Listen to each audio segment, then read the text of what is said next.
Hey guys, Chicky DeMaine, aka DeBud.com with a DeBud.com surf forecast video update. This forecast video update brought to you by Nassara Paradise Rentals.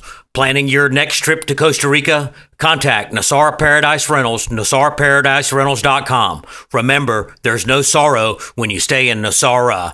All right, guys, here we go. We're going to track this storm in real time now, and don't hold me to this, but there is a possible surf alert setting up now for the East Florida coast.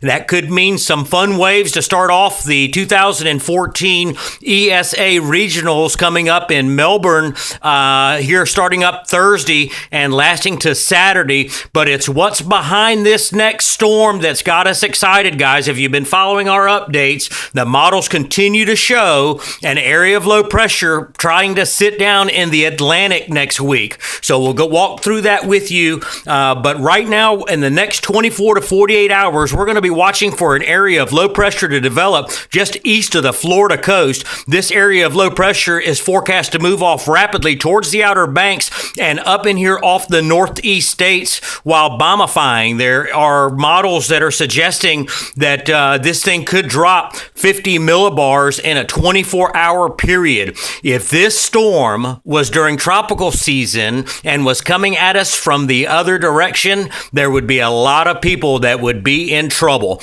But here we go, set up. There's a nice northerly surge now coming down where you can see it in the satellite loops, moving past the Outer Banks and down in here towards Florida. Grays Reef gusting 20-25 knots. Frying Pan Shoals up there northeast 20-25 knots, and we've got some strong north-northwest winds on the Paul West Bermuda buoy. Now here's what it means though, and the reason for the possible surf alert coming. Again, don't hold me to it, but we've already got a northerly flow established behind this high pressure. As this low pressure develops, because it's forecast to race off towards the northeast, it's going to turn around on that wraparound and should not affect the northerly swell that's starting to be produced right now. So here it is in the model forecast. Now this is for Wednesday, and as you can see, the northerly flow that we've got going on right now will diminish a little bit tomorrow on Tuesday, and the GFS, last night's run, has this low just east of the Outer Banks getting cranked up. Now there's good agreement within the Canadian model, although the Canadian model historically always likes to take these systems,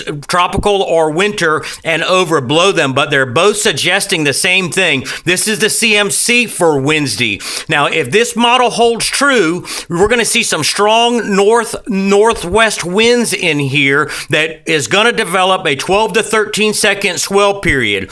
The trick is high pressure moving into the Atlantic after this and what that's going to do to that swell. But let's go back to the GFS starting off on Wednesday. When we move into Thursday, you can see how rapidly it moves it off towards Nova Scotia, and it just simply bombifies that. I can't wait to see the satellite images on this. By the time it gets to Thursday and Friday, this is one extreme storm to start spring as we go through here. But as we look at Thursday, you can see that a southerly suck-up is now going to start in the Gulf of Mexico.